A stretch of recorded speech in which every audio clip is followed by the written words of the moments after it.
만나서 반갑습니다, 여러분. 저는 수리논술을 가르치고 있는 맥스 수리논술TV의 전성식 원장입니다. 오늘은 2023학년도 자연계열 논술 전형 준비를 어떻게 해야 되는지 궁금해 하시는 여러분들을 위해서 간결하고 핵심이 되는 내용들만 뽑아서 알차게 구성해 보았습니다. 아무쪼록 많은 도움이 됐으면 하는 바람으로 설명해 드리도록 하겠습니다.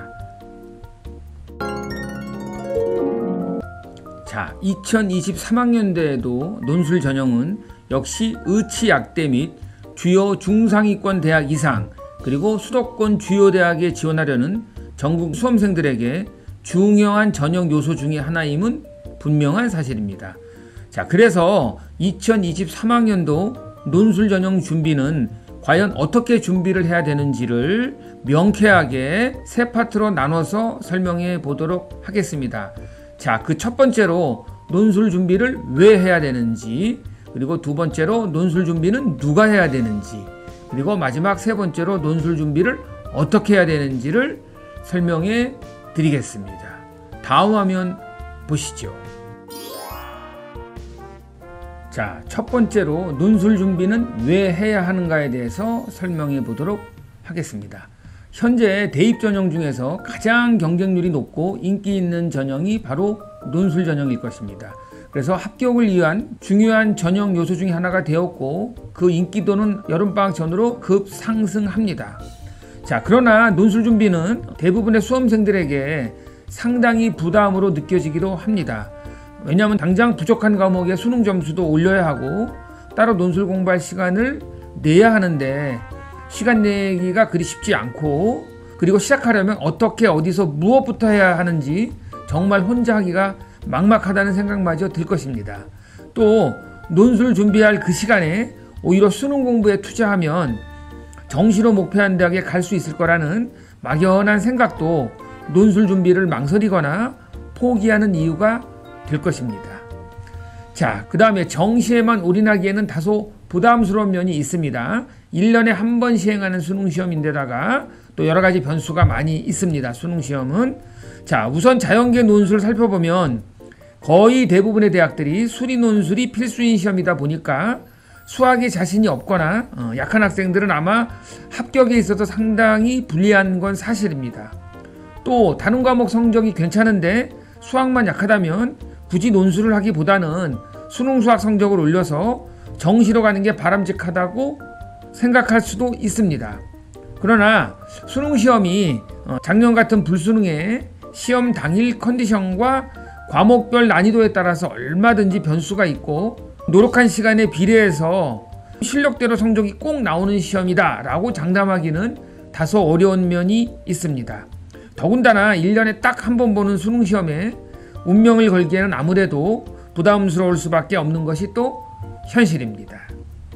그래서 이제 논술 준비를 해야 되는 것은 선택이 아닌 필수가 되어야 하고 이제 논술에 대한 부담도 많이 줄어들었습니다. 작년 경희대에 이어 올해도 건국대가 과학논술을 또 폐지했고 수리논술 시험만 실시하게 되어 이제 과학논술만 보는 대학은 몇 개 대학 남지 않았습니다. 그래서 과학논술에 대한 의존도가 예전보다는 많이 덜해진 것은 사실입니다. 또 수리논술만 실시하는 대학이 더 증가해서 과학논술로 인한 부담도 많이 완화되었습니다. 자, 다음 화면 보시죠. 자, 다음으로 논술 준비 왜 해야 하는가 다음 설명입니다. 자, 수능 최저 기준이 점점 완화하는 추세입니다. 여러분들이 아시다시피 수능 최저 기준을 통과했을 때 실질 경쟁률은 대폭 하락합니다. 그 다음으로 수능과 논술 준비를 적절하게 병행하는 것이 가장 현명한 최선의 선택이 아닐까 생각해 봅니다. 자, 이제 수리논술 준비하는 것이 수능 준비하는 것과 전혀 별개라 할 수 없고 실제로 대부분의 논술 전형 합격생들이 논술 공부를 하면서 학습했던 것들이 수능 시험에도 적지 않은 영향을 주었다고들 합니다.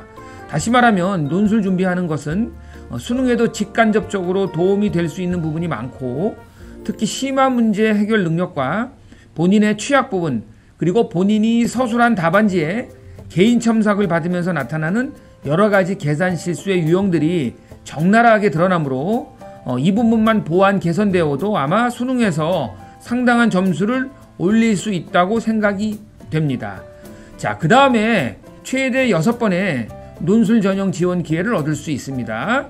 그 다음에 정시 지원 가능 대학보다 상향 대학으로 입시 역전이 가능한 전형이기도 합니다. 그 다음에 상호 보완 학습과 시너지 효과를 기대해 볼 수도 있습니다.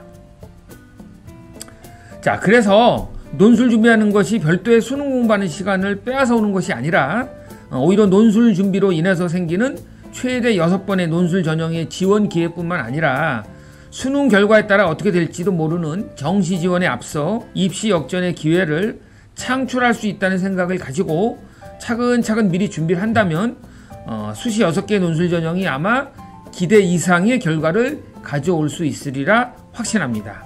자, 매년 수능에 집중하느라고 여러분들이 논술 준비의 시작점을 놓쳐 너무 늦게 시작하거나 여름방학 이후나 또는 9월 모평 결과가 나온 이후 불안한 마음에 남들이 하니까 급히 논술 준비를 해보려는 학생들이 상당수 있습니다. 그래서 모든 시험이 그러하듯이 때늦은 시험 준비는 아무래도 합격 확률이 낮아지고 논술 준비 기간과 학습량에서 절대적으로 부족하기 때문에 좋은 결과를 기대하기 어려울 수도 있습니다. 따라서 부족한 과목 성적을 올려놓고 논술 공부를 시작해야지 하고 논술 준비의 타이밍을 놓치지 말고 논술과 수능을 병행해서 대비하는 것이야말로 가장 현명한 최선의 입시 전략이 아닌가 말할 수 있을 것입니다. 자, 다음 화면 보시겠습니다. 자, 두 번째로 논술 준비는 누가 해야 하는가에 관해서 살펴보겠습니다. 자, 현재 국어, 영어, 과학 성적이 부족하여 정시만 믿고 있을 수 없는 고3 및 N수생들입니다. 자, 그 다음으로 수시 6개를 지원하고자 하나 학생부 성적이 좋지 않은 학생들입니다. 그 다음에 세 번째, 수학 성적은 나름 괜찮은 편이기 때문에 수리논술 전형만 생각하는 학생들. 그 다음에 의치학대 합격을 논술 전형과 병행하고 싶은 학생. 자, 그 다음에 정시로 갈 수 있는 대학보다 더 상위권 대학으로 업그레이드 하고 싶은 학생들. 자, 그 다음으로 서울 상위권 또는 중상위권 대학 그리고 주요 수도권 대학을 목표로 하는 학생들이 바로 대표적인 논술 준비 대상이 될 수 있을 것입니다. 따라서 위의 경우에 해당되는 학생들은 정시 올인보다는 논술을 같이 준비하는 것이 아마 전체적인 합격 가능성을 높이는 길이라 생각되고, 당연히 수능 공부에 매진하면서 수능 최저 등급 통과 여부까지 염두에 두고 여러분들이 수능에 부담 가지 않는 범위 내에서 논술 준비하는 것이 아마 바람직한 선택일 것입니다. 자, 마지막으로 내신 때문에 망설이거나 고민하는 학생들이 있다면 논술 전형이 있어서 학생부 반영 비율은 한마디로 큰 의미는 없습니다.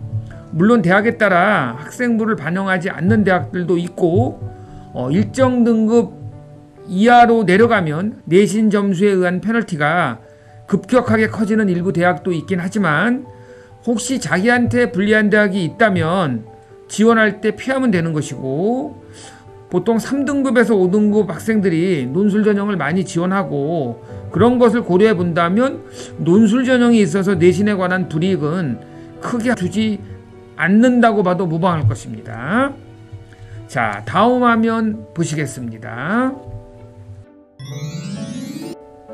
자, 세 번째로 논술 준비 어떻게 해야 하는가에 관해 말씀드려 보겠습니다. 물론 빨리 하면 빨리 준비할수록 유리한 점이 분명히 있고 개인적인 수학 실력에 따라 다를 수도 있겠지만 늦어도 최소한 5, 6월 전에 시작을 해야 됩니다. 물론 의치학대는 조금 더 일찍 준비를 하셔야 되고, 그 다음에 대학별로 다른 출제 범위를 여러분들이 파악을 해 놓으셔야 됩니다. 대부분 학생이 미적분을 수능에서 선택을 하기 때문에 기하나 확통이 포함되는 대학들을 여러분들이 미리 파악을 해 놓으셔야 됩니다. 자, 의치학대 편과 대학별 출제 범위 분석편은 제가 유튜브 영상에 올려놨습니다. 여러분들이 참고하시면 될 것 같습니다. 그 다음에 여러분들이 체계적이고 논리적인 답안 작성 훈련을 반드시 해야 되고 거기에 따른 첨삭도 받아야 합니다. 그래서 체계적이고 논리적인 답안 작성 훈련 및 첨삭을 통해서 여러분들이 출제자의 의도와 또 제시문이 있는 학교들은 제시문을 분석하는 훈련, 그 다음에 대학별로 다른 채점 평가 기준도 파악을 해 놓으셔야 됩니다. 그 다음에 대학별 논술 전형 일정은 대학별 홈페이지에서 발표를 하니까 여러분들이 미리 숙지를 해 놓으셔야 됩니다. 그 다음에 9월 모평 이후에 논술 원서 접수 시에 수능 전과 후에 실시하는 대학도 여러분들이 어느 정도 결정을 해 놓으셔야 됩니다. 대부분의 대학들이 수능 직후에 논술고사를 치르기 때문에 다소 부담스러운 면은 있습니다. 미리 여러분들이 철저하게 준비를 해 놓으시면 오히려 그 누구보다도 행운의 기회가 될 수 있을 것이라는 믿음을 가지고 여러분들이 지금이라도 계획을 세워서 준비한다면 아마 목표한 대학에 합격하기 충분히 가능한 전형이라 생각됩니다. 자, 다음 화면 보시겠습니다. 자, 그 다음으로 살펴볼 내용이 수능 최저 등급의 유무 파악입니다. 수능 최저 없는 대학은 14개 대학이나 되고 그리고 대학마다 다르겠지만 최저 학력 기준을 충족하지 못하는 비율이 대략 40에서 60% 그 이상 되기 때문에 여러분들이 수능 최저 학력 기준의 그 충족 여부가 아마 논술 합격에 가장 중요한 변수로 작용할 것입니다.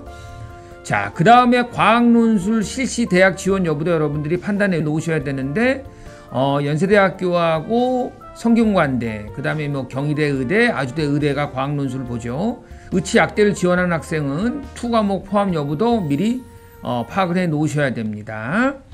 그 다음으로 기출문제 분석 및 올해 실시하는 모의 논술을 통해서 여러분들이 출제 유형을 파악해 놓으셔야 됩니다. 난이도의 변화는 없는지, 그 다음에 가장 최근에 자주 출제되는 단원은 어떤 단원이 있는지 여러분들이 학교 홈페이지에 들어가시면 기출문제가 올려져 있습니다. 그걸 여러분들이 참조하시면 되겠고, 마지막으로 여러분들이 논술 전형을 지원하고자 이미 마음먹은 상태라면 수시 지원 전에 틈틈이 논술 전형 일정과 그 다음에 대학마다 다른 출제 방침을 꼼꼼히 체크를 해 놓으셔야 됩니다. 그리고 본인이 믿고 의지해야 할 논술 전문가의 도움을 받아서 자신한테 맞는 대학을 찾아 맞춤 논술 전략으로 집중 공략하면 아마 충분히 합격하기에 가능한 전형이라고 다시 한번 강조의 말씀을 드리고 싶습니다. 자, 마지막으로 이 영상이 2023학년도 논술 준비를 처음 시작하거나 그 다음에 관심 있는 학생과 학부모님들한테 조금이나마 도움이 됐으면 하는 바람으로 열심히 찍어봤습니다. 저는 다음에도 여러분들의 논술 합격을 위해서 알차고 정말 도움이 되는 값진 정보로 다시 찾아오겠습니다. 저는 맥스 수리논술TV의 전성식 선생이었습니다. 감사합니다.